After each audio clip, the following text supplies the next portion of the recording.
where your voice isn't heard.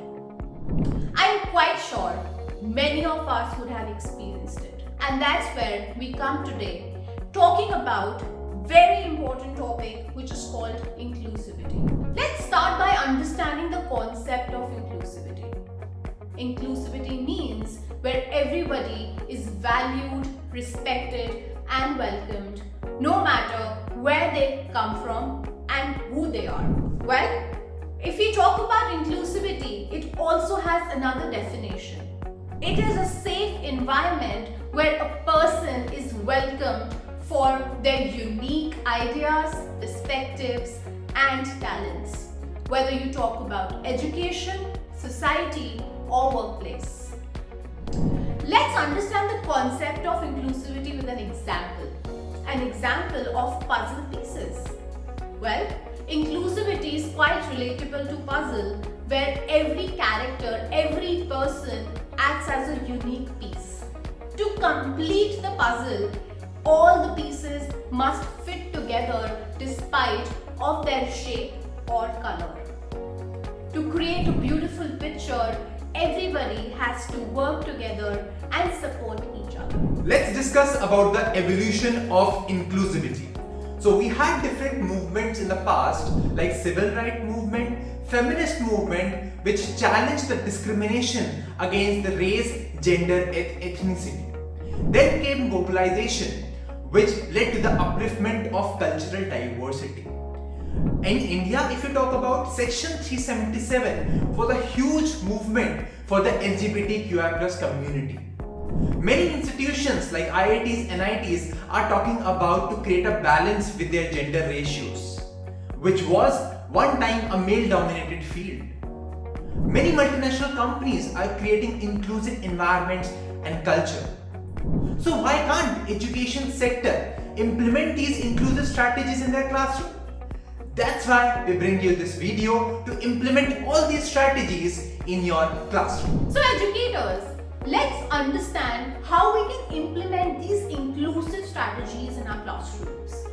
We can actually integrate diverse curriculums and literature in our classrooms, where we can talk about the contributions and achievements of underrepresented groups. When you're actually teaching mathematics to your students, why are we just sharing the contribution of Western scientists and not Indian scientists like Mr. Aryabhat? Let's talk about science class.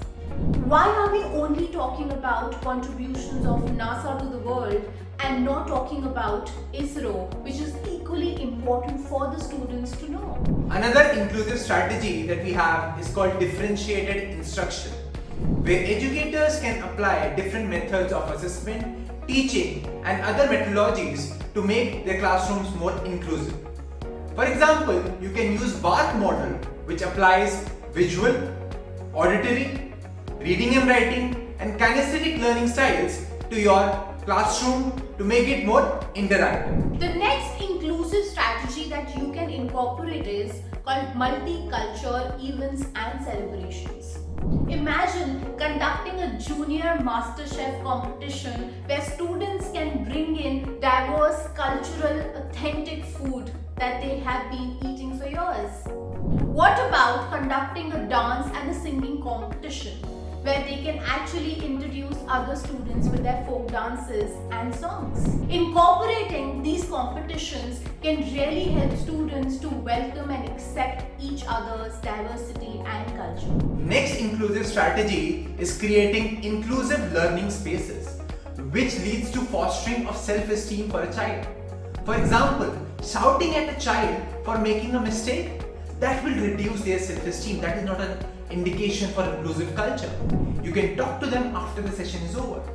Or when child feel biases in class, for example, you are appreciating and asking questions only to intelligent students, that creates an inferiority complex with them. So as an educator, make the learning space more inclusive by creating a level playing field for all the students. Next inclusive strategy that I want to talk about is where you can encourage students for open dialogue. Now, creating a space where they feel respectful and they feel comfortable talking about diverse topics like LGBTQI+, or sexual identities, and many more such topics. How you can implement this strategy is by encouraging students to do a role play, or probably by doing some activities in your classrooms.